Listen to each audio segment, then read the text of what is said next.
Hi! Within this lecture, we're going to finally learn about functions and methods.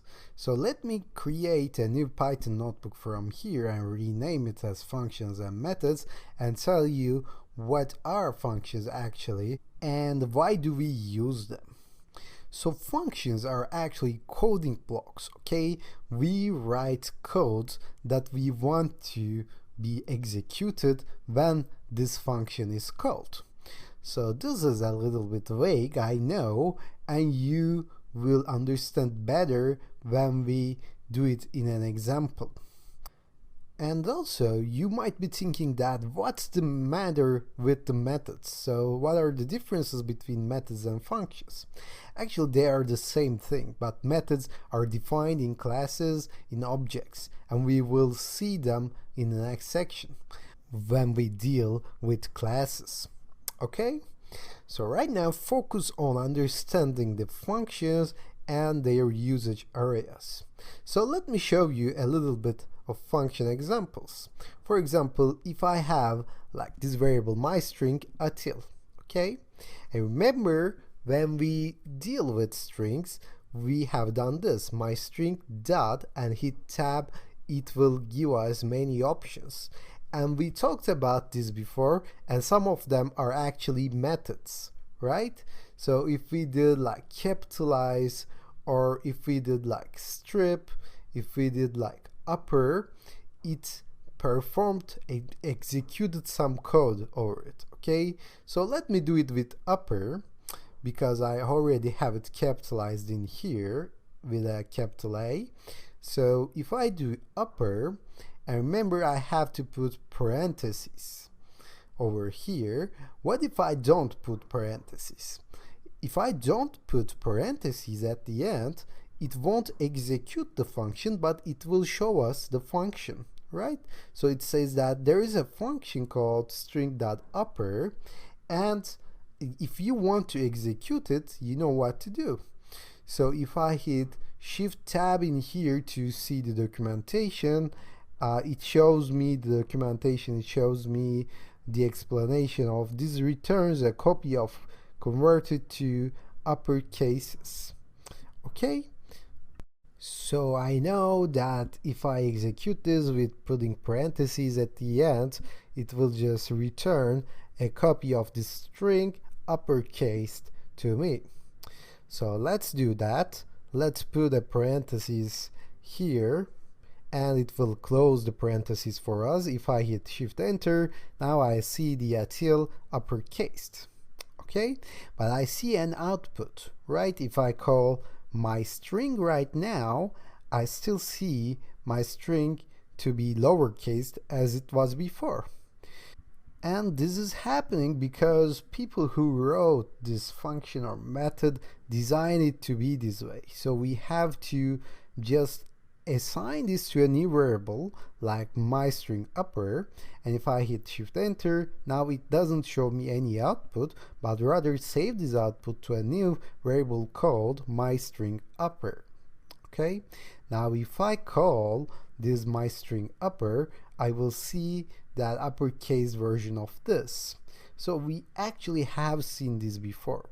Why I'm telling you all about this right now is that you can write these functions to save this into new variables like we did right now. As you can see, this is returning uppercase until, or you can change the original one.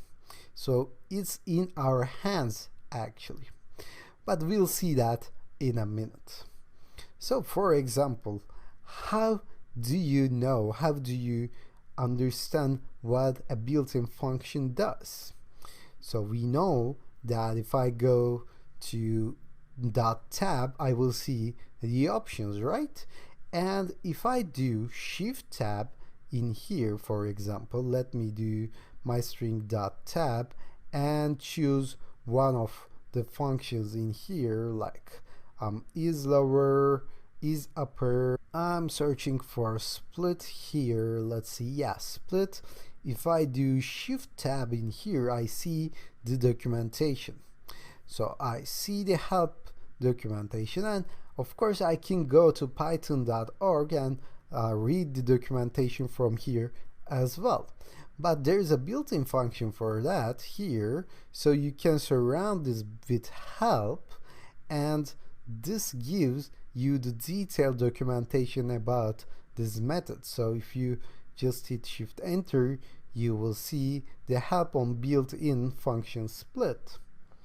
So this is another good way to deal with functions, okay, built-in functions, because you may think that there are thousands of built-in functions.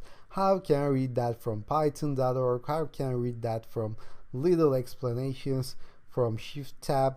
Maybe you're looking for this help built-in function, okay?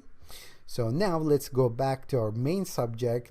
How do we use functions? First, let's see how to create our own functions, because you will understand it much better when you do it in an example. All you have to do is write this def, okay? So def, and then the function name afterwards. So you can choose whatever you want for function name. Of course, it should be relevant because you might want to remember it later on. So all I want to do is just write hello world in this function, so I'm going to call this hello world, and then after I put a parenthesis here and with a colon. So under this colon I hit enter, and what I write here with indentation will happen when this function gets called. Okay, so this is like a for loop. Whatever you write below a for loop with an indentation will happen when this loop is executed, right? So this is the same principle here. Whatever you write here will happen. Like if I write print hello, and maybe with another line here, print world, then this function will only print hello and world. If I add a new line here and define another function, so the previous function will be finished, okay? I have to write with an indentation below this function in order to execute my commands in this function, okay? So right now I'm going to call my function. I'm going to say hello world. I'm not putting any parentheses at the end, and as you can see, this is a function stored in main hello world, and we will see what this underscore means later on. So don't worry about that. But our function is stored in our software. So if I just add a parenthesis to execute this function, it will just give me the output that I wanted before. So I can write this hello world function once and call it whenever I want in my program, right? So if I want to write hello world again, I can just call my hello world function. So this is very helpful. So this is very basic right now because I'm just writing hello world, but maybe I'm going to have to write like 1,000-line code in my ethical hacking programs and call it like 3 times. So rather than writing these 1,000-line codes and copying and pasting it, I can just call my functions. So that is where functions really come in handy. And this is not the only way to enjoy functions actually. There are really important features of that functions that we did not see right now.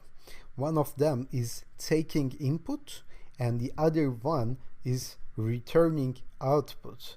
And that's what we're going to learn in the next lecture.